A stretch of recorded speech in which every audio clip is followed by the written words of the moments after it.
senantiasa bersemangat pada pagi hari ini, dan terima kasih atas kehadirannya untuk menghadiri diseminasi pemahaman dan pengalaman penerapan budaya positif. Saya Ibu Ida Kuswasti Astuti, CGP Angkatan 10, Kabupaten Seruyan, Kalimantan Selatan. Pada kali ini saya akan membahas tentang perubahan paradigma belajar.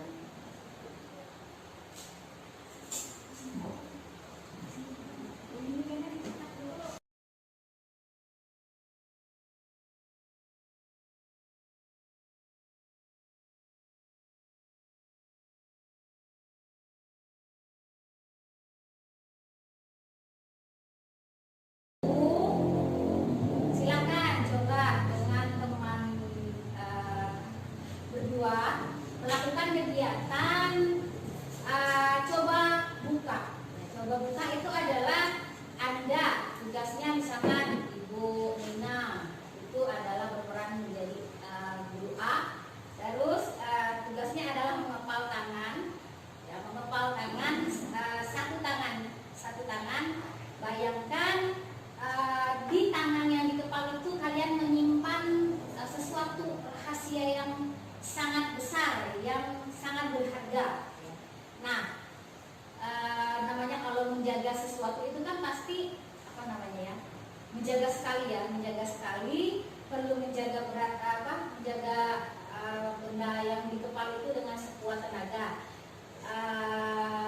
Untuk misalkan contoh lagi Ibu Bulia, Bulia adalah untuk yang B. Yang B ini adalah mencoba dengan beberapa segala cara untuk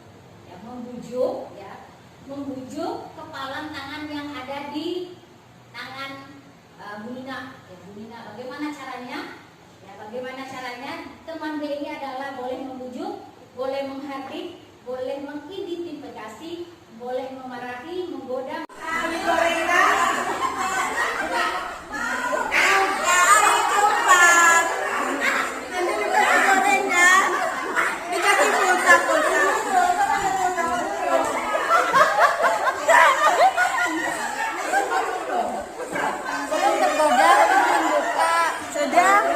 Godaannya dibawa ke kantin nanti makan katanya boleh dibuka. Kenapa Ibu membuka tangan Ibu? Karena rewardnya yang diberikan kepada saya, makanya saya mau membukanya. Terima kasih. Apakah sudah berhasil dibuka, Bu? Masih baru 1 jari yang berhasil, berarti masih ada 3 jari yang harus dengan sekuat tenaga merayunya nih, Bu. Begitu kuatnya Ibu memegang prinsip. Semangat Bu, semangat Bu. Uji relaksasi, buka, tutup, buka, tutup, buka, tutup. Nah, sudah 2. Biar bisa relaks itu, maka semua jari ini harus terbuka, Ibu. Jadi karena dia buka, dapat. Terima kasih. Apakah sudah terbuka? Belum bisa, sudah dipaksa tidak mau. Sudah dihardik, sudah dirayu beli gorengan. Ibu kenapa tidak berkenan membuka genggaman tangan Ibu? Karena kan yang di dalam itu adalah benda berharga, jadi tidak boleh dibuka dengan sembarangan. Terima kasih.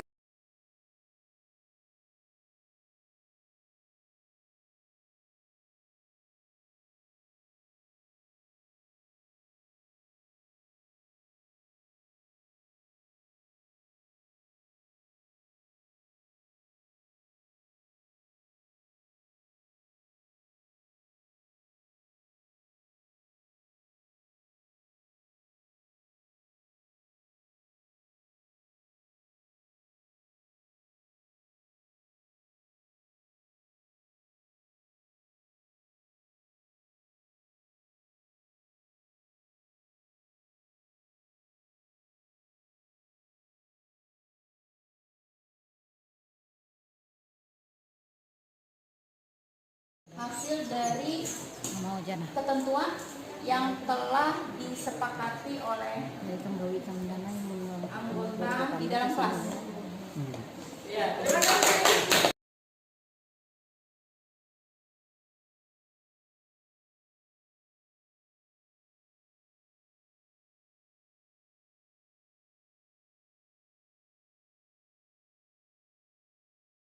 Hasil dari ketentuan yang telah disepakati oleh anggota di dalam kelas.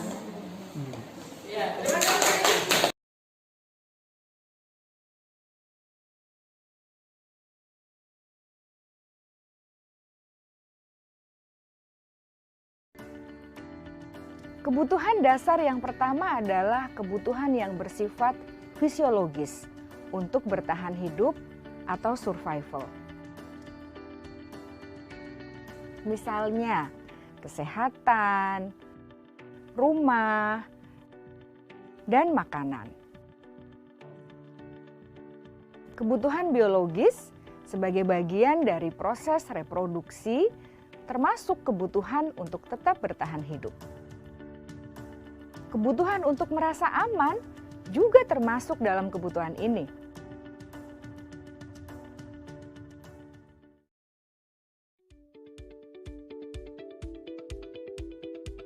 Agar murid dapat belajar dengan baik, kebutuhan mereka akan rasa aman, pangan, sandang, dan papan harus terpenuhi.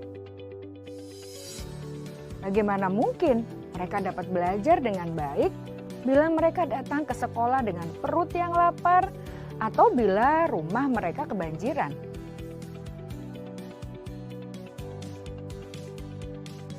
Setelah kita mengetahui kebutuhan pertama yang sebagian besar bersifat fisiologis, mari kita lihat kebutuhan kedua sampai kelima yang semuanya berhubungan dengan psikologis.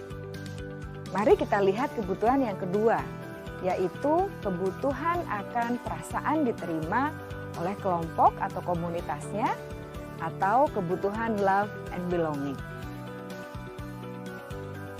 Kebutuhan ini meliputi keinginan untuk tetap terhubung dengan orang lain seperti teman, keluarga, teman kerja, dan kelompok di mana kita tergabung.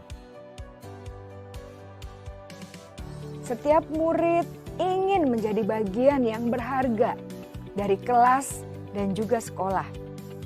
Mereka juga ingin diterima oleh orang lain dan kelompoknya.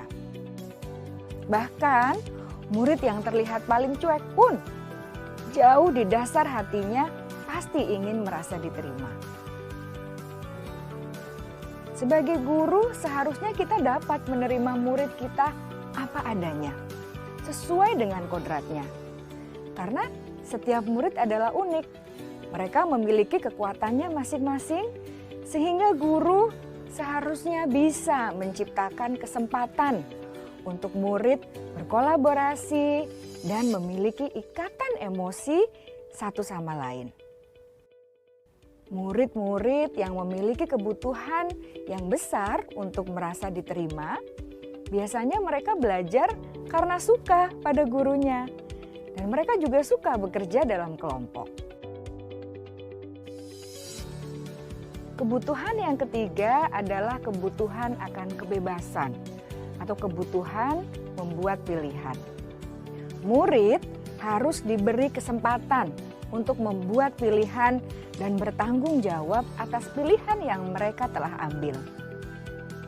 Memberi mereka kebebasan bukan berarti membiarkan mereka melakukan apa saja yang mereka mau, melainkan lebih memberi mereka kesempatan untuk membuat pilihan, menyuarakan pendapat mereka dengan percaya diri, dan memberi mereka kesempatan untuk mencoba hal-hal yang baru.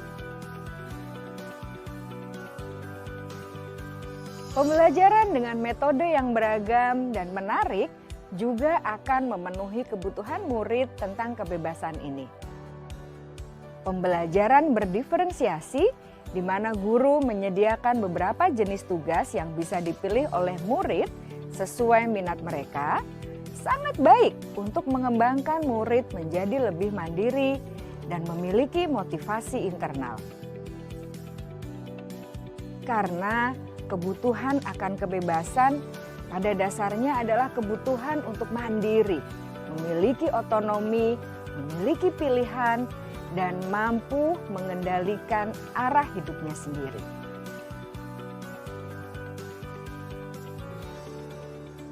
Kebutuhan yang keempat adalah kebutuhan akan kesenangan. Bayangkan Bapak Ibu, hidup tanpa rasa senang. Betapa menyedihkannya. Glasser menghubungkan kebutuhan akan kesenangan dengan belajar. Jangan sepelekan kebutuhan murid untuk merasa senang di kelas.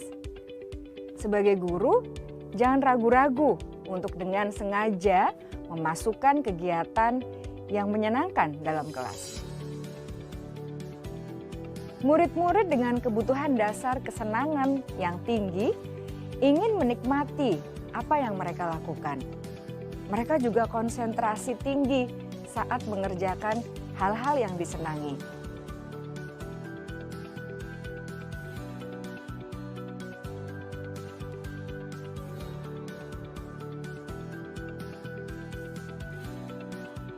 Kebutuhan yang kelima adalah kebutuhan akan penguasaan.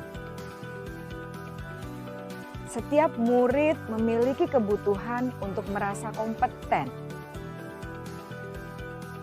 menjadi terampil, diakui pencapaian dan keterampilannya, didengarkan, bisa membuat dampak dan pengaruh, dan memiliki rasa harga diri. Mereka sebaiknya diberi kesempatan untuk membuat keputusan tentang hal-hal yang penting dalam hidupnya dan tidak merasa dikontrol oleh sistem sekolah. Pada murid yang telah menginjak usia remaja, seringkali mereka merasa tidak memegang kendali atas kehidupannya sendiri, karena guru kerap kali berpengaruh dalam mengambil keputusan. Murid-murid yang memiliki kebutuhan dasar akan penguasaan yang tinggi biasanya selalu ingin menjadi pemimpin. Mereka juga suka mengamati sebelum mencoba hal-hal yang baru. Mereka juga perfeksionis dan merasa kecewa bila melakukan kesalahan.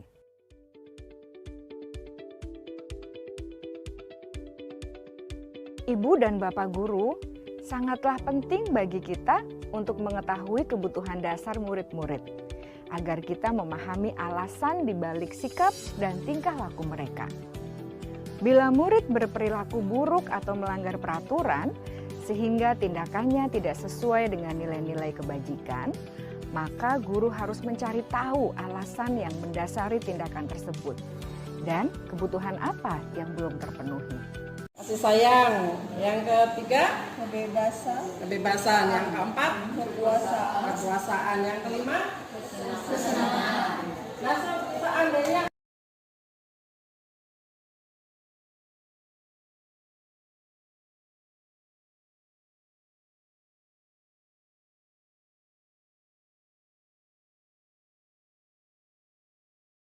berbobot. Jadi 13 tadi kan ya? Alhamdulillah. Amin. Selanjutnya adalah sudah 3 diskusi. Saya akan memberikan ilustrasi sedikit ketika ada siswa yang sedang diskusi dengan temannya, tiba-tiba diskusinya itu mengalami benturan atau konflik.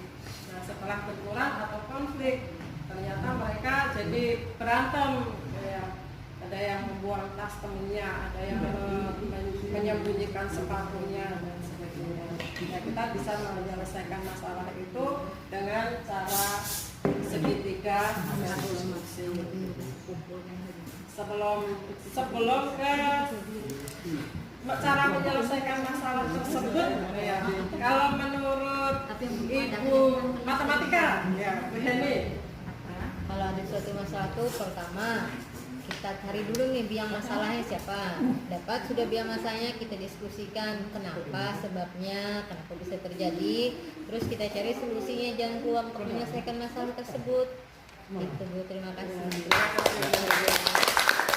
Kemudian kita dengarkan dari Ibu Sosiologi. Kalau nanti Ketika ada masalah. ada siswa yang diskusi, kemudian diskusinya terlalu keras dan menimbulkan konflik. Kalau misalkan dalam sosiologi, kalau biasanya kan siswa itu ada yang aktif dan tidak. Ada yang suaranya keras, mempertahankan pendapatnya. Jadi biasanya saya akan menengahi supaya mereka bisa dalam diskusi.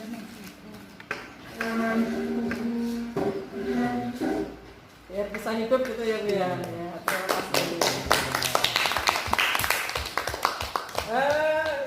Kalau secara guru kimia nih, nah kita dengarkan Bapak kimia. Bapak kimia. Iya. Baik, dalam reaksi kimia itu, reaksi itu akan turun sendiri dia. Setelah dia konflik, turun secara otomatis. Nah, cuman mungkin untuk menurunkan konfliknya itu kita perlu katalis, ya Bu Irma ya. Katalisatornya. Ya, intinya harus ada kata bunian itu sebagai penengahnya supaya masalah itu lebih cepat reda. Nah, lebih cepat reda dengan tidak memihak di salah satu pihak. Gitu. Mungkin seperti Bu Nina tadi saya sepakat. Iya, terima kasih. Ini pandangan dari Ibu Matematika, Ibu Sosiologi, Bapak Kimia. Nah, sekarang pandangan dari Bu Asi. Silakan Bu Asi. Ibu Seni. Ibu Seni. Ya, terima kasih. Untuk itu sebenarnya kita menanyakan dulu kenapa alasannya melakukan hal seperti itu. Itu yang pertama. Dia kan pasti punya alasan, ya. Punya alasan kenapa dia melakukan hal yang seperti itu. Setelah itu baru kita tanyakan apakah perbuatan itu sudah apakah perbuatan yang dilakukan itu adalah benar atau tidak dilakukan. Setelah itu baru kita tanyakan keyakinan kelas, ya. Keyakinan yang sudah dibuat, ya, apa keyakinannya.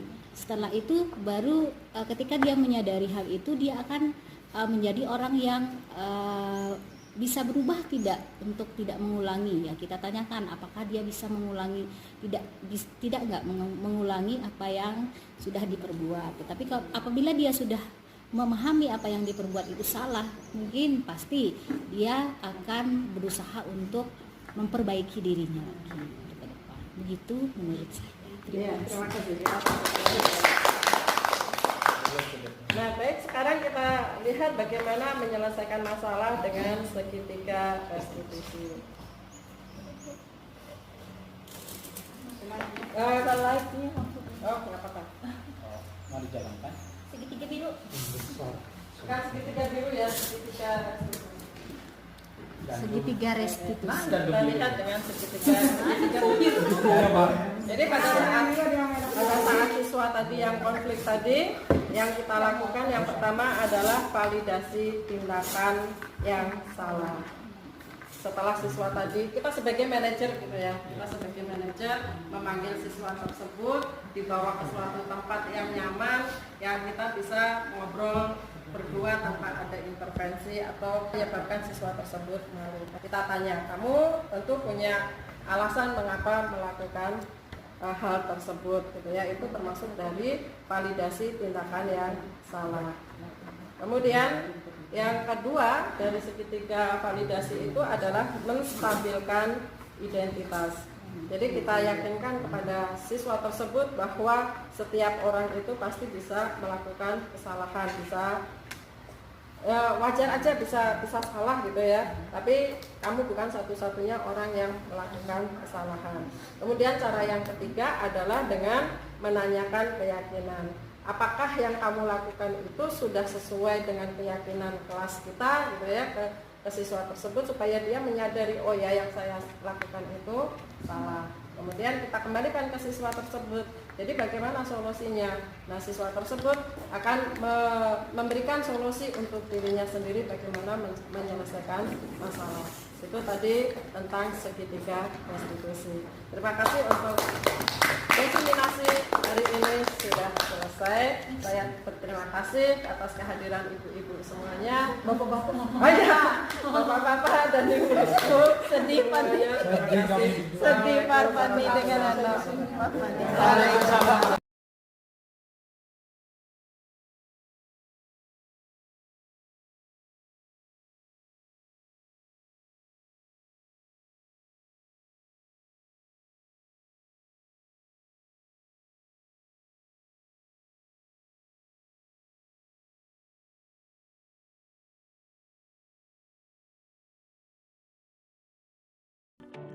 Segitiga restitusi adalah suatu proses dialog yang dijalankan oleh guru atau orang tua agar dapat menghasilkan murid yang mandiri dan bertanggung jawab. Pada saat guru di posisi manajer, aspek yang dikembangkan pada murid adalah motivasi intrinsik, sehingga penanaman nilai-nilai kebajikan dapat tumbuh dan berkembang menjadi suatu kebiasaan positif yang akhirnya membentuk karakter murid. Proses dialog ini terdiri dari 3 langkah yang digambarkan pada ketiga sisi pada segitiga restitusi. Sisi pertama adalah menstabilkan identitas. Sisi yang kedua adalah validasi tindakan yang salah. Dan sisi yang ketiga adalah menanyakan keyakinan. Ibu dan Bapak guru, berikut ini akan ditunjukkan bagaimana seorang guru berada dalam posisi manajer menggunakan penerapan segitiga restitusi.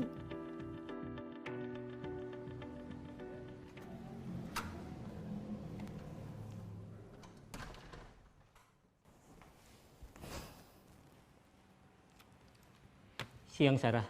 Siang Pak. Sudah lama nggak ketemu Sarah. Kenapa hari ini ada di sini? Kesel Pak, kesel banget. Masa aku dikatain tukang fitnah Pak? Ya aku marah lah. Aku balik ngatain Eka di depan kelas. Kesel banget. Oh begitu. Ya pasti kamu marah dan kesal. Bapak juga akan marah apabila ada yang menuduh Bapak seperti itu. Kemudian pada saat itu kamu mau melakukan apa?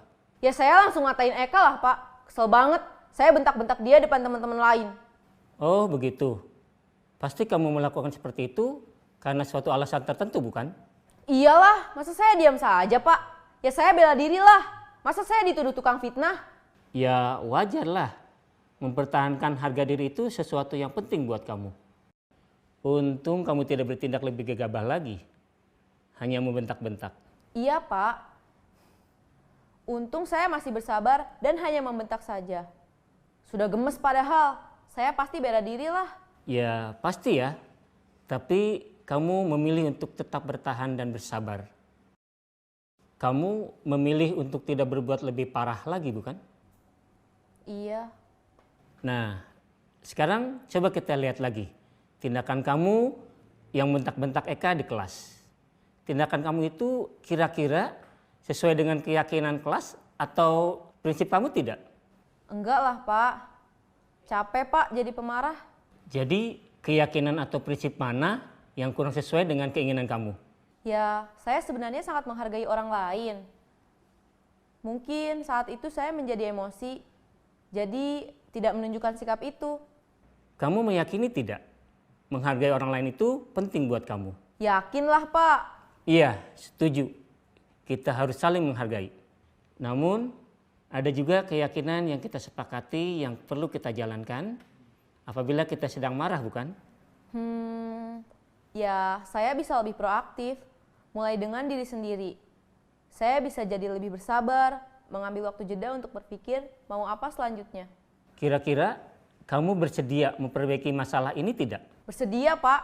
Kalau kamu memperbaiki masalah ini, kamu akan menjadi orang seperti apa? Saya akan menjadi orang yang bertanggung jawab kali ya Pak. Dan senantiasa proaktif. Iya, menurut kamu bagaimana rasanya menjadi orang seperti itu? Ya nyaman lah, bangga bisa bersabar dan menahan diri. Baiklah kalau begitu. Yuk kita pikirkan bagaimana memperbaiki masalah ini.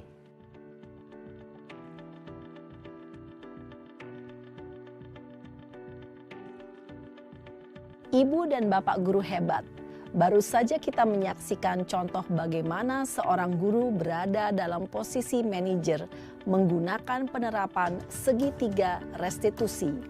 Mari kita bahas satu persatu. Pada sisi pertama, menstabilkan identitas berdasarkan pada prinsip bahwa membuat kesalahan adalah bagian dari proses pembelajaran. Sisi pertama dari segitiga ini berperan menggeser identitas murid dari identitas gagal ke identitas sukses. Murid yang sedang bertingkah laku yang tidak pantas atau menarik diri saat itu sedang mengalami identitas gagal. Bila kita mengkritiknya, maka posisinya tidak akan berubah. Kita bisa mengajukan pernyataan-pernyataan ini. 1. Membuat kesalahan sesuatu yang wajar. 2. Manusia tidak ada yang sempurna. 3. Kita bisa memperbaiki masalah ini. 4. Saya tidak menanyakan kesalahannya. Saya lebih fokus bagaimana memperbaiki masalah ini. 5. Apakah saat ini kamu tengah menjadi orang yang baik untuk dirimu sendiri? Pada sisi kedua, validasi tindakan yang salah berlandaskan pada prinsip bahwa setiap perilaku berupaya memenuhi suatu kebutuhan tertentu. Guru yang telah memahami teori kontrol akan bergeser dari pemikiran stimulus respon menjadi proaktif dan mencoba untuk mengenali tujuan dari perilaku murid. Mengenali dan mengakui kebutuhan murid ini dapat memperbaiki hubungan dengan murid tersebut. Pernyataan atau pertanyaan bisa disampaikan dengan nada suara tidak menghakimi atau memojokkan, sehingga dapat mengembalikan murid pada posisi positif. 1. Kamu bisa saja bertindak lebih gegabah lagi dari ini. 2. Kamu bukan melakukannya tanpa suatu alasan tertentu. 3. Kamu melakukannya karena mempertahankan sesuatu yang penting bagimu. 4. Mungkin kamu bisa mempelajari suatu perilaku baru yang lebih efektif. Bersediakah kamu mempelajarinya? Selanjutnya, kita akan simak sisi terakhir, yaitu menanyakan keyakinan. Teori kontrol menyatakan bahwa pada dasarnya kita termotivasi secara intrinsik. Pada saat perilaku yang salah telah divalidasi dan identitas sukses telah stabil, maka murid telah siap mengaitkan keyakinan-keyakinannya dengan tindakannya yang salah dan pemikirannya telah bergeser ingin menjadi orang yang dituju. Pertanyaan-pertanyaan ini dapat mengaitkan keyakinan-keyakinan yang dianut murid. 1. Sebagai keluarga atau kelas, apa yang kita yakini? 2. Nilai-nilai apa yang telah kita sepakati? 3. Seperti apa gambaran sebuah kelas yang ideal bagi kamu? 4. Kamu ingin menjadi orang seperti apa?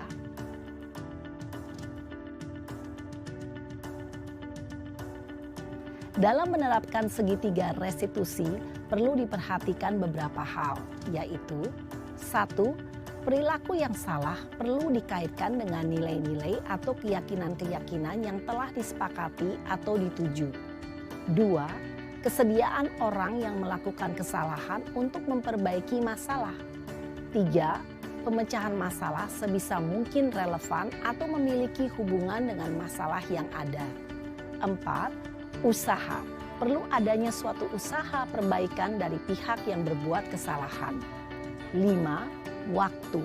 Perlu didedikasikan waktu dari pihak yang berbuat kesalahan. Tanyakan kapan akan mulai diberlakukan usaha untuk memperbaiki masalah. Dengan memahami struktur penerapan segitiga restitusi, diharapkan guru dapat menerapkan posisinya sebagai manajer dengan mengajukan pertanyaan-pertanyaan bermakna yang dapat membuat murid menjadi lebih percaya diri, bertanggung jawab, dan mandiri.